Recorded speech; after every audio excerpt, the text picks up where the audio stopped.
¿Qué tal? ¿Cómo están? Muy buenas noches. Un placer saludarles. Soy Fernando del Rincón. Bienvenido a Conclusiones. Es viernes. Algunos de nosotros sobrevivimos la semana.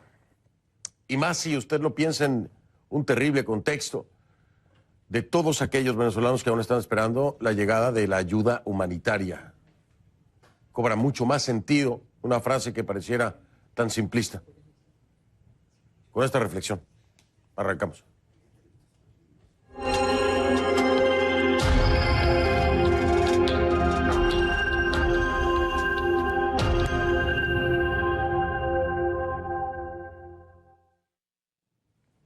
Le pido que a partir de este momento me acompañe utilizando la etiqueta numeral Concluayuda Cúcuta.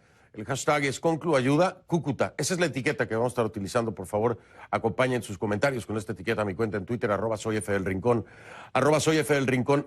Como ya le decía, Venezuela, los venezolanos se mantienen a la expectativa, siguen esperando la llegada de esa ayuda humanitaria que no llega. El puente Tienditas permanece bloqueado. El presidente Nicolás Maduro insiste en que la ayuda humanitaria es un show, asegurando que los venezolanos no son mendigos.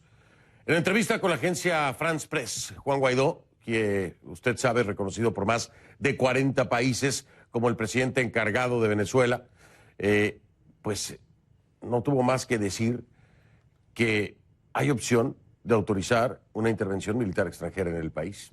Sí, así lo dijo. Escúchelo. Nosotros haremos lo que tengamos que hacer necesario de manera soberana, de manera autónoma, para lograr el cese de la usurpación, el gobierno de transición y elecciones libres. Entonces usted haría uso de las facultades legales que tiene como presidente de la Asamblea y como presidente encargado para autorizar eventualmente la intervención de una fuerza extranjera. Nosotros haremos, de nuevo, todo lo posible. Esto es un tema obviamente muy polémico, pero haciendo uso de nuestra soberanía, el ejercicio de nuestras competencias, haremos lo necesario. Para Maduro, la asistencia humanitaria no es una ayuda. Él asegura que se trata de una humillación al pueblo. Un regalo podrido, migajas y mendicidad y hasta un paquete tramposo. Escúchelo usted. Porque la corriente que han impuesto en los medios del mundo es que Maduro se niega a la ayuda, al regalo, al obsequio. No es es un regalo podrido. Es un paquete tramposo. El paquete es muy bonito por fuera, ayuda humanitaria, pero por dentro trae el veneno de la humillación. Es que de entrada hay que aclarar que no se trata de un regalo. No es un regalo. Es ayuda humanitaria, que es muy diferente a un regalo. Es una necesidad urgente de la cual depende la vida de personas. Esa es la ayuda humanitaria. Un regalo es el que le pueden dar el día de su cumpleaños. Este viernes los periodistas tuvieron acceso al centro de acopio de Cúcuta, allá en Colombia, donde se está organizando la ayuda. El gobierno colombiano aseguró que las siguientes fases de desplazamiento hacia la frontera y la distribución corresponden al equipo de Guaidó. En Cúcuta, ahí está nuestro enviado especial, mi compañero y tocayo Fernando Ramos, a quien saludo en este viernes por la noche. Tocayo, cuando aún hay mucha expectativa, muchísimos periodistas, la llegada de ayuda humanitaria, pero aún la gran duda, cómo hacerla llegar y cuándo. Tocayo, te saludo, buenas noches. Buenas noches, Fernando. Pues así es, pudimos ingresar a esta bodega del puente Tienditas, ubicado aquí en la ciudad de Cúcuta, donde está ya depositada esa ayuda, esa cuota inicial, como le han dicho, de la ayuda humanitaria, porque han dicho que vendrán muchas más y tienen ya que estar en camino, según palabras de las autoridades presentes en este acto en el día de hoy. Lo que hay actualmente en esas bodegas alcanzan para unas 5.000 familias, según ha dicho el embajador de Estados Unidos, Kevin Whitaker. Son raciones para familias de 5 personas que podrían durar cada una de ellas para 10 días. Así que es un aporte importante, además de implementos médicos, también de medicinas que van o deberían ser repartidas una vez se logre cruzar la frontera. Y ahí está el problema, porque continúa bloqueado ese puente internacional con 2 grandes contenedores, también con una cisterna de un camión de combustibles. Esto nos dijo el delegado de Juan Guaidó, Lester Toledo, sobre lo que significa para ellos esta ayuda. Veamos. Quiero enviarle un mensaje a los militares, que están a escasos metros aquí algunos y nos escuchan. Señores militares, esta ayuda también es para ustedes. Aquí viene comida para tus hijos. Aquí vienen medicamentos para el pueblo que está sufriendo. Aquí viene ayuda para los niños. Tu labor no es condenarlos, es ayudarlos. Soldados de la patria, es la hora de ponerse del lado del pueblo y rebelarse frente al tirano. Y pues, tocayo, hoy pudimos acceder precisamente a esa bodega, una de 3 muy grandes que hay allí, y pues pudimos ver los elementos que ayer solamente vimos pasar a través de los camiones. Y pues por esto quiero mostrarle un poco lo que hay allí dentro y lo que pudimos registrar. Veamos. El gobierno colombiano ha dicho que su responsabilidad llega hasta acopiar, poner en bodegas todas estas ayudas, y que posteriormente serán los venezolanos quienes tengan que llevar estas ayudas a personas que están en hospitales requiriendo medicinas para enfermedades terminales, también con necesidades de alimentos básicos, y por eso se ha comprometido el gobierno colombiano a que esas ayudas tendrán que llegar al territorio venezolano, y que en Colombia no se va a repartir nada de esto que está llegando en estos momentos aquí. Las 2 fases siguientes son el desplazamiento desde el punto de acopio hacia la frontera y la distribución como una tarea del equipo del presidente interino de Venezuela, Juan Guaidó, que lo acaban de anunciar los representantes. El embajador de Estados Unidos en Colombia, Kevin Whitaker, fue enfático en hacer un llamado a las Fuerzas Armadas de Venezuela para que permitan que estas ayudas lleguen cuanto antes. Dijo que tendrán una responsabilidad frente a la historia. Eso aquí se trata de una campaña humanitaria. Es una campaña con base moral y ética. Está formado para aliviar dolor y hambre. Está dirigido a los más necesitados. Es legal. Está autorizado por el presidente interino de Venezuela, Juan Guaidó. Y es urgente. Muchas de estas personas son venezolanos voluntarios que están aquí en Colombia y están dispuestos a ayudar a sus compañeros en el vecino país, y están básicamente haciendo toda esta labor para poder recolectar la ayuda, empacarla y hacer que llegue a las personas que realmente lo están necesitando. Y Fernando, 2 cosas importantes. La primera, pues esta ayuda que representa una esperanza para miles, para millones de personas. Ha dicho el gobierno colombiano que no va a ser repartida aquí en la frontera, en esta zona de Cúcuta, y que tendrá que llegar a su destino. ¿Cómo va a ocurrir eso? Bueno, es la siguiente fase de esta operación. Los organizadores no han querido adelantar mucho, pero lo que tenemos entendido es que se va a tratar de hacer una especie de corredor humanitario, acompañado por mujeres, por ciudadanos, por muchas personas que quieran hacer que esto sea posible finalmente, y pues también han apelado tanto el embajador de Estados Unidos como Lester y también el delegado del gobierno colombiano a las Fuerzas Armadas de Venezuela para que permitan que esto pueda acceder y llegue a quienes más lo necesitan, tocayo.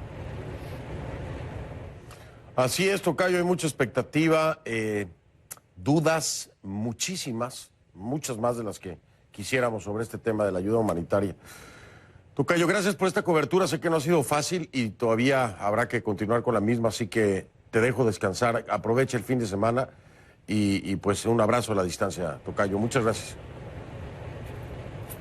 A ti, hasta la próxima, Fernando. Hasta la próxima, Fernando Ramos, desde Cúcuta, allá en Colombia. Bueno, como hemos venido reportando, Estados Unidos destinó $20 millones para ayuda humanitaria urgente para Venezuela. Ahora, ¿qué es lo que recibirían los venezolanos? Michael Roa hizo un resumen de los principales artículos que se entregarían o se entregarán, ¿no? Ponga atención.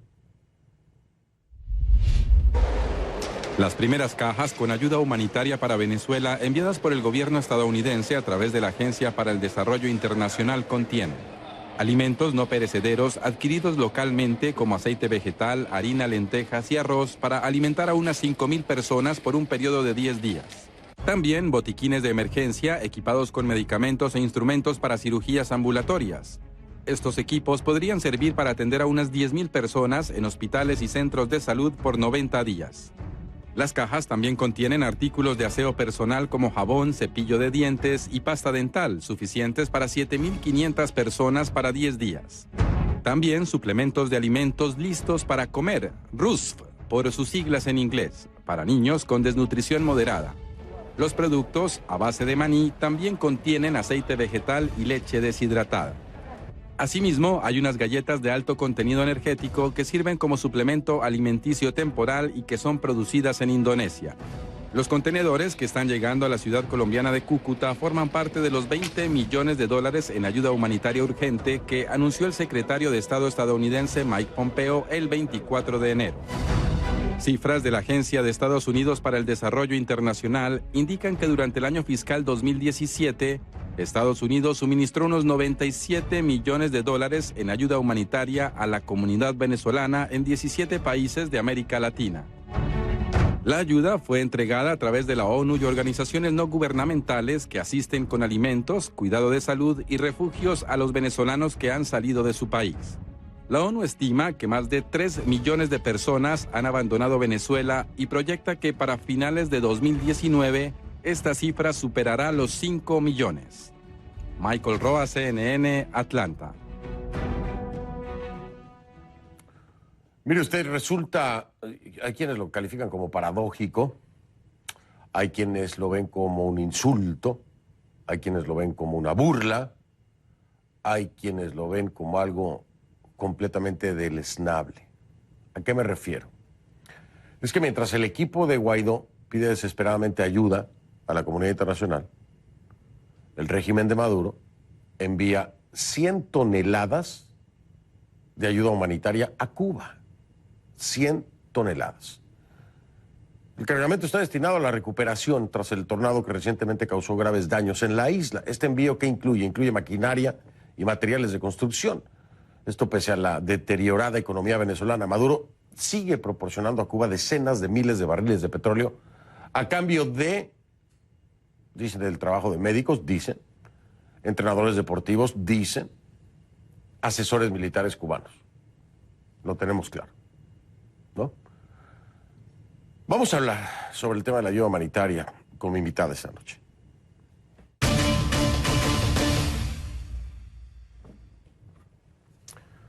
Le doy la bienvenida a Gaby Arellano, es diputada de la Asamblea Nacional por el Estado Táchira y parte del equipo de trabajo de Juan Guaidó para la distribución de esa ayuda humanitaria acumulada en Cúcuta. Y allá, en Cúcuta, está Gaby Arellano. Gaby, buenas noches, gracias por estar aquí. Hola Fernando, buenas noches y gracias por la oportunidad. Gaby, vimos las imágenes ya de la llegada de esta importante carga de ayuda humanitaria.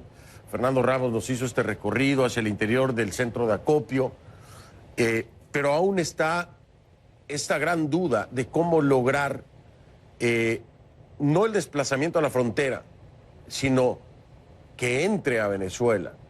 Hay pasos a seguir.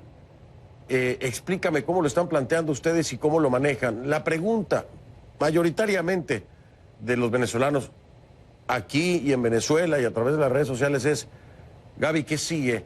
¿Cuál es el paso a seguir?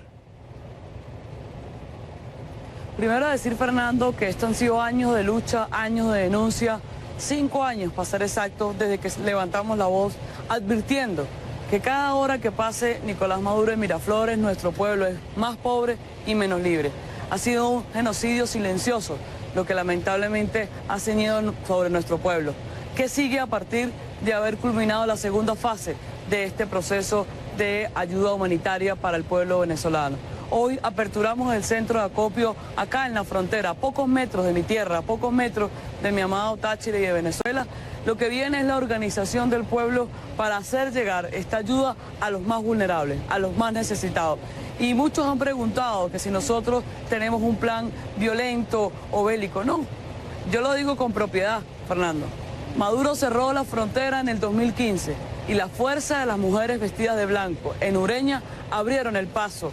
No hubo tanqueta, no hubo arma, no hubo violencia, de manera pacífica, con organización. El arma más poderosa que tiene nuestro presidente Guaidó es el pueblo volcado a la calle, como lo ha hecho en estas 3 semanas en los llamados contundentes del presidente, y estamos preparando toda la logística dentro y fuera de Venezuela para que esa ayuda humanitaria llegue rápidamente al más necesitado. A ver, Gaby, aquí entendemos todos y la comunidad internacional está clara que hay una negativa contundente, rotunda, evidente además, ¿no? Con este grotesco accionar del régimen de Maduro, bloqueando el puente con contenedores, guarimbeando, ¿no, Gaby? Tú y yo lo sabemos muy bien, porque esos fueron las sanciones y los encarcelamientos del régimen de Maduro, y ahora lo hacen ellos también. Es la guarimba de Maduro ahora, ¿no? En el puente, tienditas. Ahora, aquí se pide el apoyo de los militares, Gaby, pero los militares pareciera que están, pues, no haciendo caso. Pero también están los civiles, ¿no?, que pudieran acompañar. Pero el riesgo es alto, Gaby, el riesgo es alto, lo vimos de cerca, lo vivimos, lo compartimos tú y yo en 2014. El riesgo es alto, Gaby. ¿Cómo poder enfrentar un escenario en el que se pueden ver afectados aquellos voluntarios que decidan acompañar precisamente esta ayuda humanitaria? Primero, Fernando, usted caminó las calles de mi Táchira, guerrera, aguerrida, con coraje. Usted conoce el ímpetu del pueblo tachirense, que es el pueblo de la frontera. Y yo no tengo duda. Ayer cuando yo vi llegar esos camiones acá al centro de acopio, y le confieso que la emoción no cabía en mí, pues hice una reflexión que quiero compartir con todos sus televidentes. Todo lo que hemos sufrido, todo lo que ha pasado en nuestro país en estos años, que tú has sido testigo presencial de primera fila, yo siento hoy, con la llegada de estos camiones que, más allá de cargar alimentos, insumos médicos, es un símbolo de libertad. Yo lo dije hoy todo el día en el centro de acopio y hoy lo reafirmo con total certeza. El momento que pase la primera caja, el primer camión, es el final de la tiranía. Y sabemos al reto que nos estamos enfrentando. ¿Cómo lo vamos a hacer? Con la contundencia del pueblo. El régimen está desesperado. Estos últimos días que tenemos acá en Cúcuta ha sido una semana de mucho trabajo, de acoplar 3 estados, el estado norteamericano, el estado colombiano y toda la fuerza de la organización del gobierno del presidente Juan Guaidó. Ha sido un reto enorme llegar hoy acá a Cúcuta y decir, ya no simple retórica, ya no un simple anuncio, ya no desde el Parlamento, sino en la propia frontera está la comida, está ese insumo médico que va a evitar que nuestros niños mueran al nacer. El pueblo del Táchira, el pueblo de la frontera, está esperando el llamado del presidente Guaidó. Y yo no tengo duda, Fernando, no tengo duda que los militares son los que están más atentos al llamado del presidente Guaidó. El militar de la frontera, porque ya recibimos los mensajes en esta semana, ya nos han contactado militares activos y saben y nos han dicho que ellos quieren que esa comida ingrese, porque es la comida para alimentar a su familia. Dentro de los cuarteles hay hambre. Solo es una cúpula muy pequeña, arriba, que rodea a Maduro, con soles, que está pegado a ese poder de facto que representa hoy Maduro, que usurpa el poder. La mayoría de los hombres y mujeres, de los que tienen mi misma edad, Fernando, están esperando el llamado y el anuncio para ingresar la comida. Yo no tengo duda que los militares, los hombres y mujeres de las Fuerzas Armadas van a responder al clamor de la madre en el momento que decidamos ingresar la ayuda humanitaria al territorio venezolano. Gaby, cuando escucho la certeza con la que me hablas acerca de la reacción o respuesta que vendrá por parte de los militares, entiendo que lo dices porque, como dice el dicho, tienes los pelos de la burra en la mano, es decir, ha habido comunicación, ya existe tal. Sin embargo, Gaby, y mira, yo no quiero ser, a veces es muy difícil hacer estas entrevistas, Gaby, tú lo sabes, porque hay preguntas muy incómodas. Y no se trata de provocar temor ni de entorpecer nada, pero me da mucho miedo pensar en un escenario en el que sí, tal vez, como dices tú, una parte de los militares decida ir a apoyar junto con civiles, pero también me da mucho miedo pensar en la fuerza represiva del Estado, y los resultados que pudiera haber. Resultados en los que en el pasado han muerto muchas personas. La decisión de Juan Guaidó y de todo el equipo de Guaidó toma en consideración este terrible escenario y está dispuesto a asumir algo así si llegara a ocurrir. Es una pregunta muy difícil, Gaby, pero yo sé que tú entiendes por qué la hago y es siempre anticiparse a cualquier escenario posible, y ese es uno de los más temidos por todos nosotros, por ustedes, por muchas personas. Te dejo la pregunta ahí, me respondes después de la pausa, Gaby, si me haces favor. Es Gaby Arellano, es diputada de la Asamblea Nacional por el Estado Táchira, pero además es parte del equipo de Guaidó que está coordinando precisamente toda esta logística para que la ayuda humanitaria en algún momento, después de un llamado de Guaidó, cruce esa frontera y llegue a las manos de los venezolanos. ¿Cuándo será? No lo sabemos. Mientras tanto, para Maduro es un regalo podrido esa ayuda humanitaria. Y le manda 100 toneladas de ayuda a Cuba. Dígame usted. Más adelante en este Conclusiones voy a hablar de México. Tiene un tema que puede verse como seguridad o un acto extremo, ¿no? Es la Guardia Nacional de López Obrador. Puede ser aprobada en los próximos días, ¿eh? A ver qué dice el Senado. ¿Y cuáles son los riesgos? Hablamos de eso más tarde.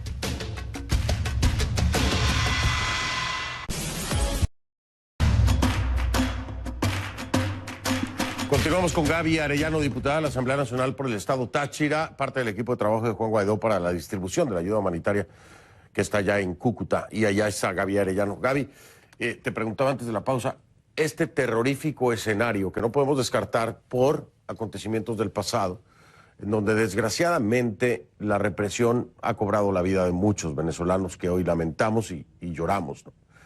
Este escenario está dentro de los escenarios que han contemplado. ¿Lo han pensado en algún momento, Gaby? Fernando, nosotros hemos aprendido de los errores. Como clase política hoy estamos a la altura del reto que hoy enfrentamos. Hoy hay estrategia. Tú nos conociste a muchos de nosotros en la lucha de la universidad, en el furor de la calle. Y hoy con muchas heridas, con muchas cicatrices, hemos aprendido a tomar decisiones con cabeza fría. Y esto que estamos enfrentando no lo estamos asumiendo como un juego.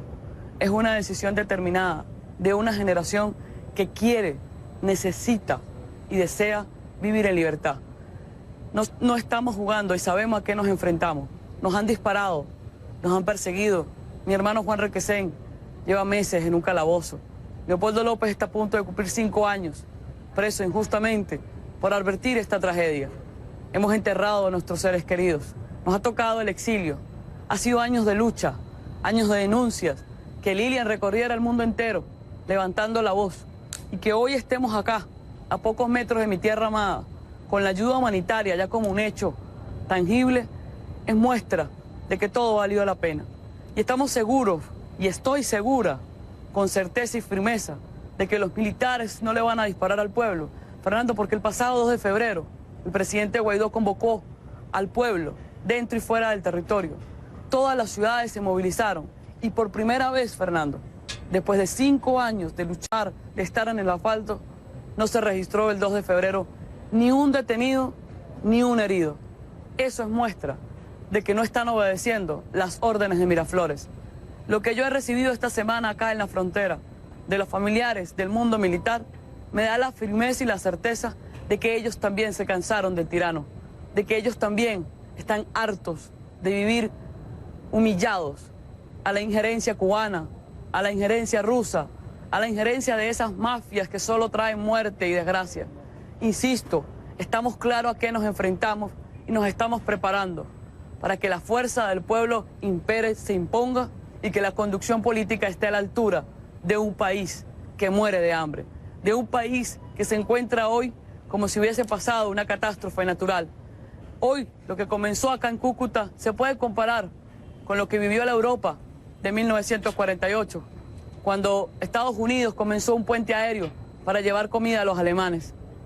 Hoy comienza una gran coalición que comenzaron Estados Unidos y Colombia, pero no tengo duda que en los próximos días veremos a gobiernos y pueblos del mundo enviando ayuda humanitaria para salvar vidas en Venezuela.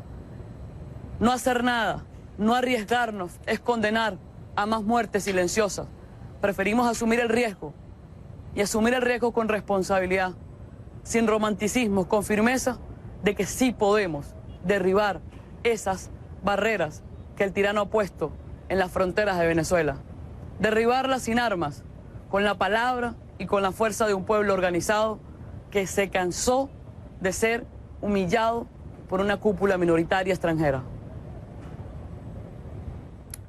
Dice Gaby, y me consta, porque la conozco, sin romanticismos. Gaby, ayer hace 5 años, Gaby, empezábamos con los hermanos Manrique en San Cristóbal, en la ULA. Me acuerdo perfecto ese día. La detención al día siguiente de los hermanos Manrique. La denuncia para sacarlos de la cárcel. Tú estabas ahí nos conocimos hace 5 años, te escucho hoy, te veo crecer como una persona, como una venezolana y también como una política. ¿Cuál es la lección más grande, Gaby? De hace 5 años, cuando en este programa hablamos con uno de los hermanos Manrique y al día siguiente se desató una persecución, detención, que fue creciendo hasta hoy tenerte en Cúcuta, fuera de tu país, resguardando ayuda humanitaria sin poderla entregar a los venezolanos hasta el momento. ¿Cuál es la mayor lección, Gaby? ¿Qué es lo que más has aprendido desde ese día hasta el día de hoy? Que hay que tener paciencia, que la política es el arte de transformar las dificultades en aprendizaje. De estos 5 años, una experiencia en lo humano, de entender que la democracia es el único sistema que nos da la capacidad de avanzar y que el populismo y que las frases bonitas no es lo correcto en la política. Lo que hemos vivido ha sido doloroso, pero lo aprendido es que cuando gobernemos, que va a ser en poco tiempo, no lo vamos a hacer desde la revancha o desde la venganza, lo vamos a hacer desde el valor del reencuentro, de la reconciliación, de la justicia. No llegaremos al poder a perseguir, llegaremos al poder a reconstruir, a servir. Y hoy te lo digo con la firmeza, Fernando, de que en aquellos momentos nos movía la pasión, pero que después de 5 años nos mueve la razón. Maduro aplicó toda una política en los últimos años para que los que estábamos en la vanguardia no tuviésemos que ir o estuviésemos confinados en un calabozo. Maduro pensó que el pueblo lo iba a poder doblegar. Y después de 5 años, un hombre de 35 años es el símbolo de unión. Hoy ese puente que hasta hace horas conocíamos como la tiendita, que no se ha podido inaugurar, porque cuando se terminó de construir Maduro cerró la frontera. El doctor Eduardo González le puso el nombre. Es el puente de la unidad, no la unidad de colores, la unidad de pueblos demócratas, la unidad de la libertad. Después de 5 años, estoy convencida que cuando emprendemos la marcha de esos puentes hacia mi tierra, abrazaré a mi mamá, volveré a ver a mis hermanos y más nunca en mi pueblo volverá a tener que desmembrarse como lo ha hecho Maduro. Maduro pensó que llevando al desplazamiento forzoso iba a debilitar la lucha y nunca midió que tener a más de 5 millones de venezolanos fuera del mundo iba a ser su peor enemigo. Son millones de embajadores que han abierto las puertas a que hoy tengamos la ayuda humanitaria en la frontera. Caminaré por ese puente, Fernando, y en pocos días me entrevistarás y estaré en mi Táchira diciéndote todo ha valido la pena. No sabes cuánto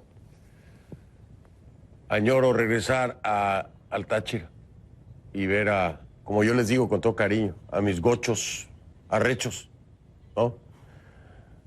Ay, se me quiebra, Gaby, se me quiebra la emoción.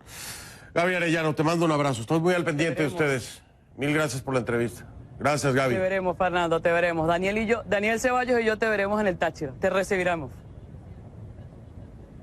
Por ahí espero poder estar. Gracias, Gaby. Es de Gaby Arellano. Gaby Arellano, diputada de la Asamblea Nacional por el Estado Táchira, allá, en Cúcuta. Oiga, hago una pausa, regreso. A partir de ese momento me acompaña utilizando la etiqueta numeral CONCLUGN de Guardia Nacional MX. GNMX, esa es la etiqueta, muy importante, ¿eh? CONCLUGNMX. Sus comentarios con la etiqueta a mi cuenta en Twitter, @soy F del Rincón, @soy F del Rincón. Bueno, el Senado mexicano ya comenzó la discusión sobre qué, sobre este polémico dictamen para crear esta Guardia Nacional. Es un cuerpo formado por policías y por militares que ha sido propuesto por el gobierno del presidente Andrés Manuel López Obrador, dice él, para frenar la violencia en el país. Ya le voy a explicar por qué digo dice él. Hay hechos factuales que demuestran lo contrario, pero ya vamos a hablar de eso más adelante. El proyecto ya fue aprobado a principios de enero. ¿Por quién? La Cámara de Diputados. Ya dio el primer pasito, donde contó, por supuesto, con el apoyo del partido gobernante, Morena, el Partido Revolucionario Institucional, el PRI, y del Partido Verde. Ahora, la Guardia Nacional quedaría bajo la administración, adivine de quién, de la Secretaría de la Defensa, sí, o sea, los militares, con el fin de otorgarle un carácter civil, militares en temas civiles. Sin embargo, sus críticos argumentan que su estructura representa un nuevo órgano militar. Pues sí. Vamos a hablar con mi invitada mejor de esto, que se asemeja en mucho a algo que hemos visto en otro país, ¿no? Hablemos con ella.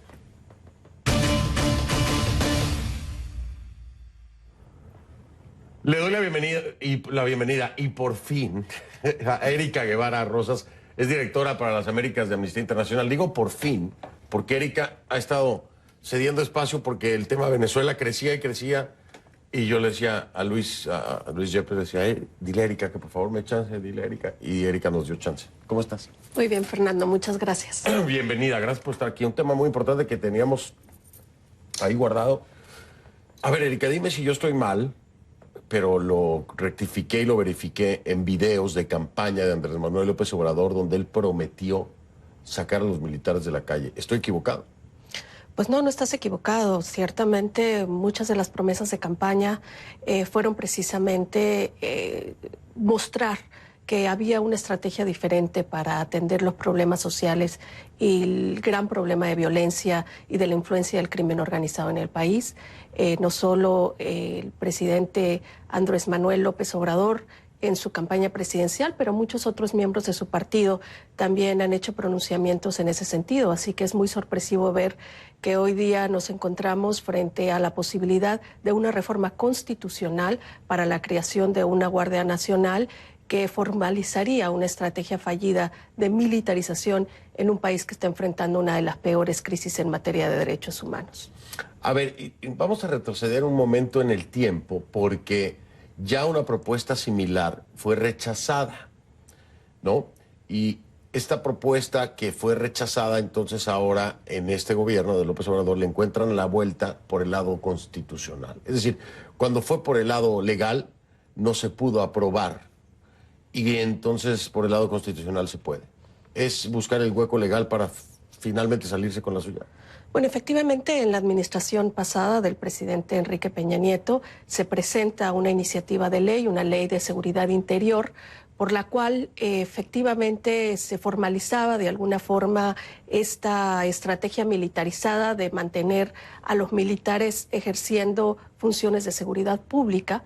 Es una ley que pasa en el Congreso, que es aprobada, pero que después es rechazada por la Corte Suprema de Justicia por encontrar que esa ley era inconstitucional precisamente porque le daba funciones a los militares de ejercer este tipo de política pública de seguridad que tiene que estar en manos de los civiles. Así es que hoy día lo que vemos pues es efectivamente una estrategia distinta, una reforma constitucional que plasmaría de alguna manera en la ley suprema del país. Esta estrategia formalizaría el poder que tienen los militares hoy día para tomar decisiones sobre política de seguridad pública, que debería de estar encaminada a garantizar la integridad, la vida y la seguridad de las personas. Y como lo hemos visto, sobre todo en las últimas dos administraciones, pues la salida de los militares a la calle ha generado una de las peores crisis en materia de derechos humanos.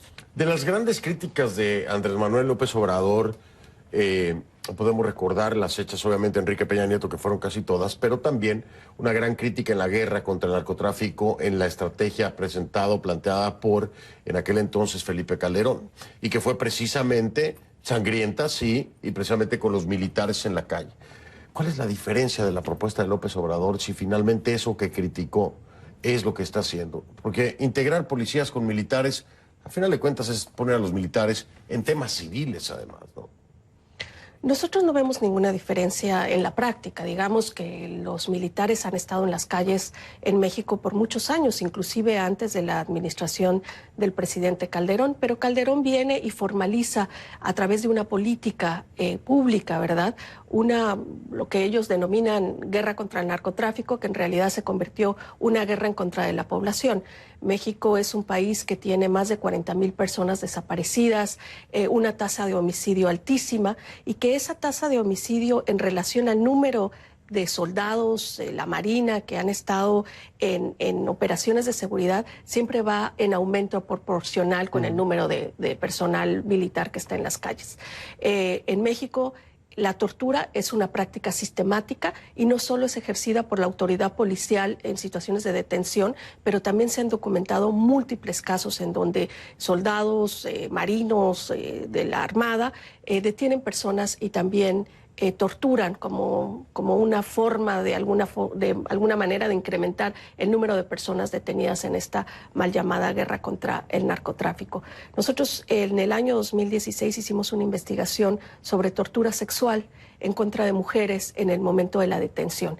Hicimos un estudio con 100 casos de mujeres que habían sido detenidas, y en la gran mayoría las mujeres detenidas por personal militar fueron torturadas sexualmente, en muchos casos por la propia Marina, y en los casos en donde la Marina hacía detención, de cada 10 casos, 7 mujeres eran violadas por miembros de la Marina. Entonces estamos hablando de una situación que está documentada, hay evidencia suficiente para determinar que esto ha sido una estrategia fallida. Ha sido una estrategia fallida en México, como ha sido en muchos de los países de la región. Estas políticas militarizadas que intentan imponer la fuerza para atender problemas sociales, pues han sido un fracaso total y han dejado a muchos países de nuestra región en una situación catastrófica, como el caso venezolano, que también está muy vinculado a esta Guardia Nacional y esta militarización, y pues sin duda alguna es muy preocupante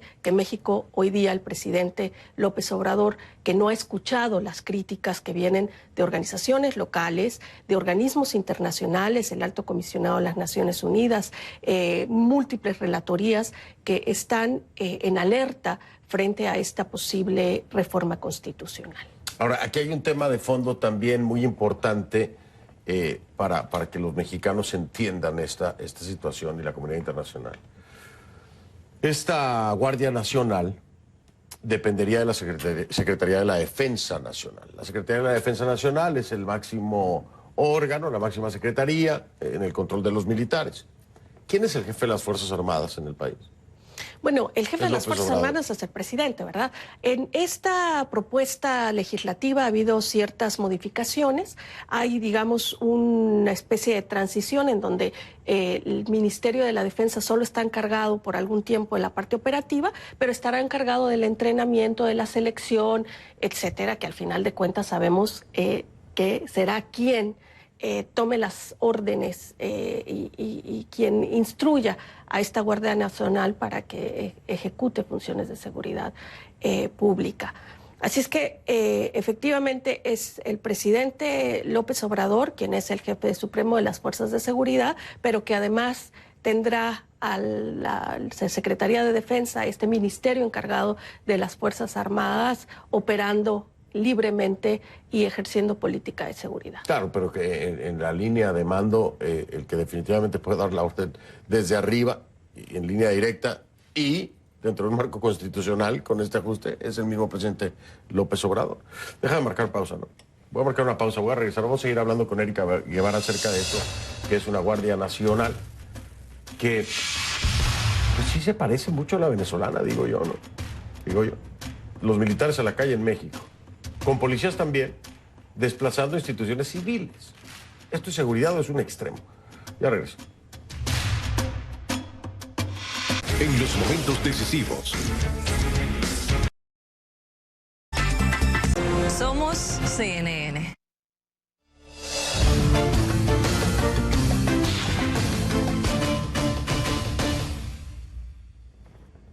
Continúo aquí con Erika Guevara Rosas, directora para las Américas de Amnistía Internacional. Estamos hablando de la Guardia Nacional, no la bolivariana, ¿no? De la Guardia Nacional de Andrés Manuel López Obrador. Digo, para que no haya confusión. Oye, Erika, te estaba platicando ahorita en el corte. ¿Te acuerdas la reunión de gobernadores con Andrés Manuel López Obrador? Y uno de los temas que había era precisamente estar en contra de esta Guardia Nacional. Y me decía uno de los gobernadores, logramos acordar, el tema de seguridad se ha manejado por los estados, que no nos iba a imponer esta Guardia Nacional. Pero esto que aprobó la Cámara Baja, la Cámara de Diputados, esto es supranacional, ¿no? Bueno, esto es una reforma constitucional. Es constitucional, la claro, por Constitución eso. es la ley suprema de toda la O federación. sea, ningún estado va a poder decidir sobre esto. Si esto es constitucional y se aprueba en el Senado, es para todo el país, ¿no? Es para todo el país y además el Ministerio de Defensa, la Secretaría de Defensa, que tendrá a su cargo las cuestiones operativas de esta Guardia Nacional, pues podrá tomar decisión de cuándo la Guardia Nacional operará en algún territorio del país. Así es que en realidad el control es centralizado y el control lo tendrá la Secretaría de Defensa, quien estará a cargo de toda la parte operativa de la Guardia Nacional. Oye, me voy a abrir de capa aquí contigo. ¿Qué parecido le ves a esta Guardia Nacional de López Obrador con la bolivariana de Maduro?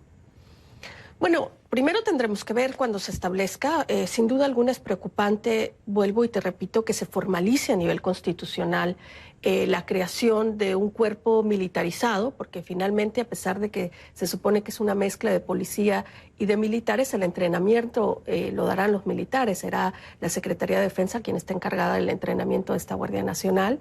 En el caso venezolano, pues es muy similar, es una guardia militarizada, una guardia que ejerce también funciones de seguridad pública y que ha cometido gravísimas violaciones a los derechos humanos, crímenes bajo el derecho internacional que han sido claramente documentados. ¿Cómo llegar hasta este punto en el que es aprobado por la Cámara de Diputados cuando hay suficiente evidencia? Con un ejemplo te lo digo, Tlatlaya, ¿no? Es icónico lo ocurrido en Tlatlaya, son ejecuciones extrajudiciales en las que están involucrados militares. El caso Ayotzinapa, que ahora tanto alardean, investigarán, tiene una línea de investigación que no se ha profundizado, en donde pudieran estar involucrados los militares. Es decir, hay antecedentes suficientes como para temer precisamente por la violación de derechos humanos en México, ¿no? Bueno, por supuesto que hay con una Guardia Nacional. Evidencia. Ya hay violaciones, pero con una Guardia Nacional. Ya hay violaciones y eso es lo que más preocupa, que la evidencia muestra que esto ha sido una estrategia fallida, que no solo no ha disminuido la violencia, sino que la proporcionalidad del aumento de la tasa de homicidios dolosos en México está vinculada al incremento en el número de personal militar que está en las calles. Hoy día México tiene una tasa que ha roto los récords históricos recientes, 25 muertes de cada 100,000 habitantes, que eso es altísimo. Eso es más de... Que bajó cuando los militares, es decir, el índice más bajo es cuando los militares no estaban en la calle. No estaban en la calle. Efectivamente. Irónicamente, ¿no? Irónicamente. Inclusive en el primer año de la administración de Peña Nieto, donde él también hizo promesas de que se buscaría una estrategia novedosa para atender el tema de seguridad y se bajó el número de personal militar en las calles, hubo una reducción de la tasa de homicidios. Y después, cuando se volvió loco y empezó a triplicar, a cuatriplicar la presencia de militares en las calles, igualmente fue proporcional en el aumento de la tasa de homicidios. Es decir, es un dato referencial que tiene que ser analizado con cuidado, por supuesto, pero también tenemos estos otros casos, Tlatlaya, Ayotzinapa, los casos que tú has comentado, que muestran no solo un tema de violencia, pero también un tema de corrupción, un tema de colusión de las fuerzas de seguridad, incluidos los militares, con el crimen organizado. Entonces, no es que se quiera atender el tema de corrupción o de impunidad de las fuerzas policiales, que también es conocido, porque en realidad sabemos que en el caso del Ejército ha sido la misma historia en este contexto de graves violaciones a los derechos humanos. Se me fue el tiempo. Bueno, los senadores tienen en sus manos esto. Así ¿no? es. su responsabilidad, ¿no? Su responsabilidad. Y pase lo que pase después, que no digan que no hay mea culpa, ¿no? Porque para eso están, para legislar. Y hay avisos, y hay investigaciones serias como las de Amnistía Internacional a fondo, con números, estadísticas y con un récord histórico de lo que ha venido ocurriendo en este sentido. Erika Guevara, ha sido un gusto tenerte aquí en el programa en Miami. Muchas gracias. Gracias, Fernando, a ti. Gracias, Erika. Encantada. Cuídate con las próximas cosas que vayas a hacer, ¿no? Nos mantenemos en contacto. Claro que sí. ¿Vale? Hago una pausa. Regreso ya en un momento.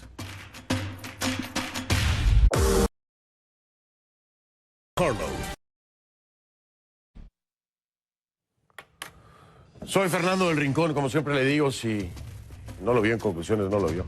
Recuerda que es viernes y algunos de nosotros sobrevivimos la semana. Dele fondo a ese pensamiento.